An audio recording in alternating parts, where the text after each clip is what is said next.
രാഹുൽ മാങ്കൂട്ടത്തിൽ എപ്പോൾ രാജിവെക്കും എന്നതാണ് കേരളം കാത്തിരിക്കുന്നത്. അദ്ദേഹത്തെ കോൺഗ്രസ് പാർട്ടി പുറത്താക്കി. കോൺഗ്രസ് പാർട്ടി പുറത്താക്കിയതിൻ്റെ കാരണങ്ങളിലേക്ക് ഞാൻ വിശദമായി കടന്നു പോകുന്നില്ല. രാഹുൽ മാങ്കൂട്ടത്തിൽ എപ്പോൾ രാജിവെക്കും ഇത് അറിയണം. ഇത് കേരളത്തിൻ്റെ രാഷ്ട്രീയ ചരിത്രത്തിൽ തന്നെ, പ്രത്യേകിച്ച് കോൺഗ്രസ് രാഷ്ട്രീയത്തിൽ തന്നെ വളരെ എടുത്തു പറയേണ്ട ഒരു കാര്യമാണ്. കാരണം ഈ സ്ത്രീ പീഡന കേസിൽ ഇതാദ്യമായാണ് ഒരു കോൺഗ്രസ് MLA പാർട്ടി പുറത്താക്കുന്നത്.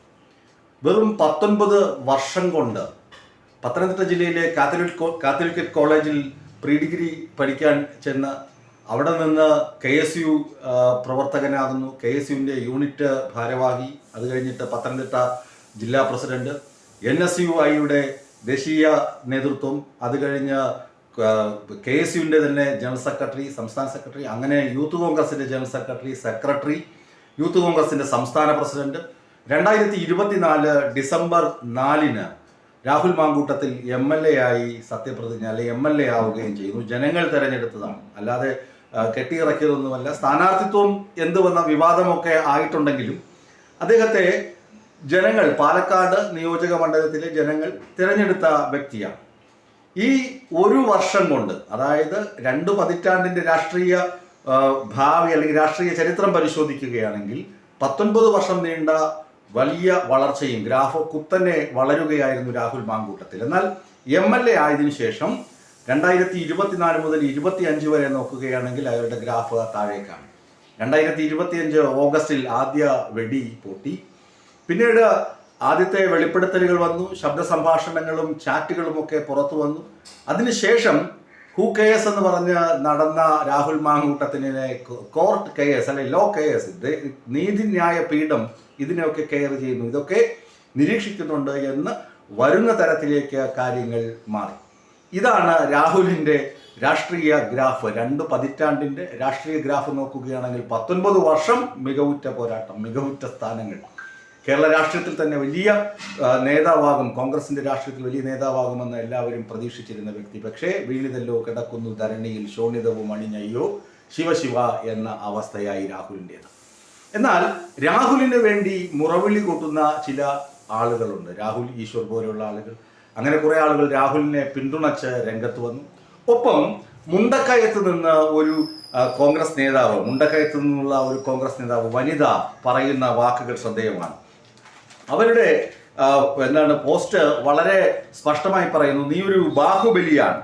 ജിഷ കളരിക്കൽ എന്ന് പറയുന്ന നേതാവാണ് ഇങ്ങനെ പറയുന്നത്. നീ ഒരു ബാഹുബലിയാണ്. ബാഹുബലിയെ പോലും, കരുത്തനായ ബാഹുബലിയെ പോലും കട്ടപ്പ പിന്നിൽ നിന്ന് കുത്തി വീഴ്ത്തുകയായിരുന്നു. അതുപോലെ നിന്നെയും പിന്നിൽ നിന്ന് കുത്തിയതാണ്. അപ്പോൾ ആ ജിഷ മുണ്ടക്കയത്തോടൊക്കെ നമുക്ക് ചോദിക്കാനുള്ള ഒരു പ്രധാനപ്പെട്ട ചോദ്യം, ആരാണ് ഈ കട്ടപ്പ? ഇനി ഒപ്പം നടന്ന് കൂടെ കൊണ്ടു നടന്ന് പാരവെച്ചത് ഷാഫി പറമ്പിലാണോ, അതോ ഇനി പാർട്ടിക്കുള്ളിലെ മറ്റേതെങ്കിലും പ്രമുഖരാണോ, രാഹുൽ വിശ്വസിച്ച് ഒപ്പം കൂട്ടിയ ആളുകൾ തന്നെയാണോ എന്നൊക്കെ ഒരുപക്ഷെങ്കിൽ ജിഷ കളരിക്കലിന് അറിയാമായിരിക്കും. ഇത് ജിഷ ഒരു സൈഡിൽ നിന്ന് ആക്രമിക്കുമ്പോൾ മറു സൈഡിൽ നിന്ന്, അതായത് ജിഷ രാഹുലിനെ ആക്രമിക്കുന്നവരെ പ്രതിരോധിക്കുകയും കടന്നാക്രമിക്കുകയും ചെയ്യുന്ന പ്രസ്താവനകളുടെ രംഗപ്രവേശനം ചെയ്യുമ്പോൾ മറുവശത്ത് മറ്റു കുറേ സ്ത്രീകൾ, ഒന്ന് MA ഷഹനാസ്, അവർ കോൺഗ്രസിൻ്റെ വലിയ തലപ്പത്തുള്ള നേതാവ് തന്നെയായിരുന്നു. മഹിളാ കോൺഗ്രസിലും അതുപോലെ തന്നെ പ്രവർത്തകയും നേതാവുമൊക്കെ ആയിരുന്നു.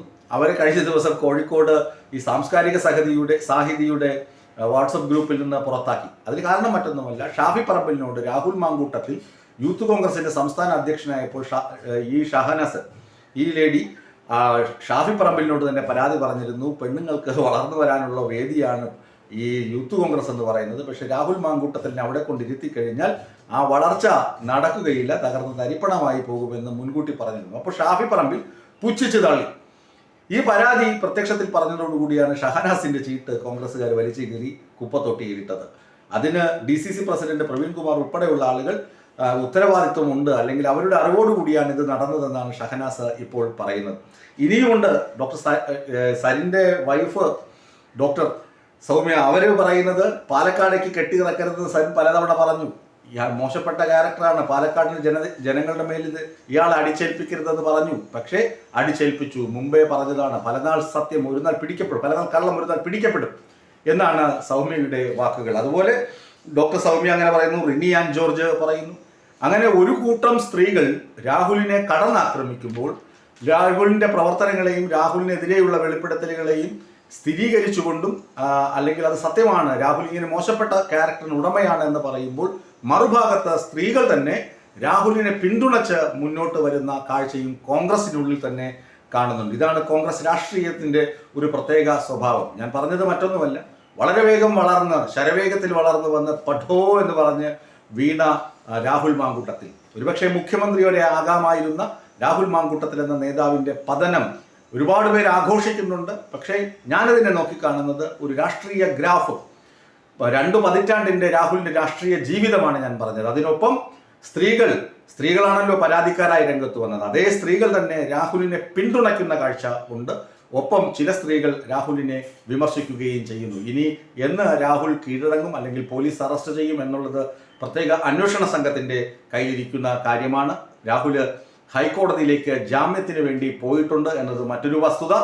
ഇനി രാഹുൽ എന്ന് MLA സ്ഥാനം രാജിവെക്കുമെന്നത് വലിയൊരു രാഷ്ട്രീയ ചരിത്രത്തിൻ്റെ ഭാഗമായി തീരും. കാരണം മറ്റൊന്നുമല്ല, കോൺഗ്രസ് പാർട്ടി ആവശ്യപ്പെട്ടിട്ടുണ്ട് രാജിവെക്കണമെന്ന്. ഈ അഭ്യർത്ഥന മാനിക്കാതെ രാഹുൽ വീണ്ടും MLA കസേരയിൽ ഇരിക്കാൻ ശ്രമിച്ചു കഴിഞ്ഞാൽ കോൺഗ്രസിന്റെ ചീഫ് വിപ്പ് തന്നെ സ്പീക്കർക്ക് പരാതി നൽകും. സ്പീക്കർ പിന്നീട് രാഹുൽ മാങ്കൂട്ടത്തിനോട് രാജി ആവശ്യപ്പെടുന്ന സ്ഥിതി ഉണ്ടാകും. ഇത് വലിയ നാണക്കേടിലേക്ക് നയിക്കും. ഇനി നാണം കെടാൻ ഒന്നുമില്ലാത്തവന് ഇത് ഇനി വലിയ ആസനത്തിൽ ആലുമുളച്ചാലും അലങ്കാരം എന്ന് പറഞ്ഞ് നടക്കുന്ന വ്യക്തിയാണ് രാഹുലെങ്കിൽ ഈ ഇങ്ങനെയുള്ള അല്ലെങ്കിൽ രാജി നീട്ടി കൊണ്ടുപോകാം. ഏതായാലും രാഹുൽ മാങ്കൂട്ടത്തിൻ്റെ രാഷ്ട്രീയ ഗ്രാഫ് പരിശോധിക്കുകയാണെങ്കിൽ 2 പതിറ്റാണ്ട് കൊണ്ട് രാഹുൽ ആകെ വളർന്നു പന്തലിച്ചു വന്ന നേതാവ് വീണിതല്ലോ കിടക്കുന്നു ധരണിയിൽ, ഞാൻ നേരത്തെ സൂചിപ്പിച്ചല്ലോ, അതുപോലത്തെ അവസ്ഥയിൽ എത്തി നിൽക്കുകയാണ്.